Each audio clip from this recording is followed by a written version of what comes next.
Takeout teriyaki chicken is everyone's favorite meal, right? Well, today I have a special treat for you. Even a tech reviewer has to eat, and this recipe for teriyaki chicken is just like what you get at a teriyaki shop. This sweet and savory sauce is the best, and I hope you follow along and try this super simple recipe. I definitely like leftovers, so I'm using about 5 pounds of boneless chicken thighs.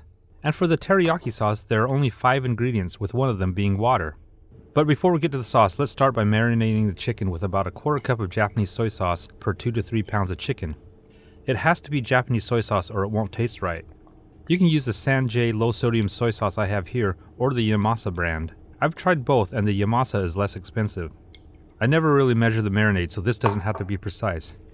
Then add about 2 tablespoons of mirin to the same amount of chicken. If you don't know what mirin is, it's a sweet rice wine that's necessary for that teriyaki flavor. To me, any teriyaki recipe that does not have mirin will not taste right, so just be aware. Now thoroughly mix the marinade around and coat all the chicken. I usually make a pretty big batch of teriyaki chicken, so I need 2 containers to hold all the meat. You could use chicken breasts, but thighs will work out the best and it's definitely more juicy. After it's mixed, place the chicken in the fridge for a minimum of 3 hours or more for the best flavor. Now let's start on the sauce, which is what makes this the best teriyaki chicken recipe I think you'll find on the internet. Start with a half cup of Japanese soy sauce and pour it into a small pot. Next, measure out a quarter cup of mirin.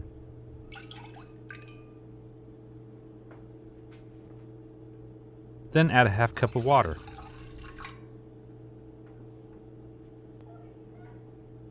Now add half a cup of sugar. And lastly, measure out 2 tablespoons of cornstarch.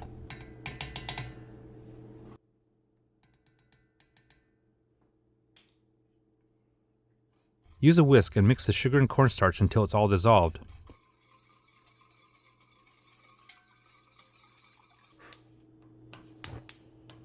Now heat the pan on medium-high heat and keep stirring every 15 to 20 seconds. We're going to get this boiling and it won't take very long, so definitely keep an eye on it. This mixture is going to stay liquid until it starts boiling, and then it gets thick really fast, so keep stirring. Once it starts to boil, you only need to stir another 15 seconds and get it off the heat. And now the sauce can be put aside to cool while grilling the chicken. Hopefully you've been heating your grill because it's time to put the chicken onto the grill. It's definitely nice to have a large grill for the amount of chicken that I'm preparing here. This is a Traeger pellet grill and I think it works okay, but whenever I cook it on a gas grill it comes out way better.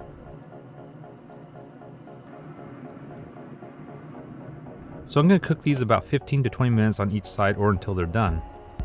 These start to smell really good as they're sizzling, and I can't wait to sit down and eat. After the chicken is done, the thighs need to be cut into half-inch slices before serving. To complete the meal, I've prepared some rice and stir-fried cabbage to go along with the dish. And because this recipe is so good, I rarely go to teriyaki restaurants anymore, so I save a bunch of money by cooking all of this food myself. I can definitely say that this is just as good as what you'll get at the teriyaki shop. I hope you agree that this is a really tasty and simple recipe to prepare. And please let me know in the comments how your chicken turned out, and hit that subscribe button to keep up with all my weekly videos.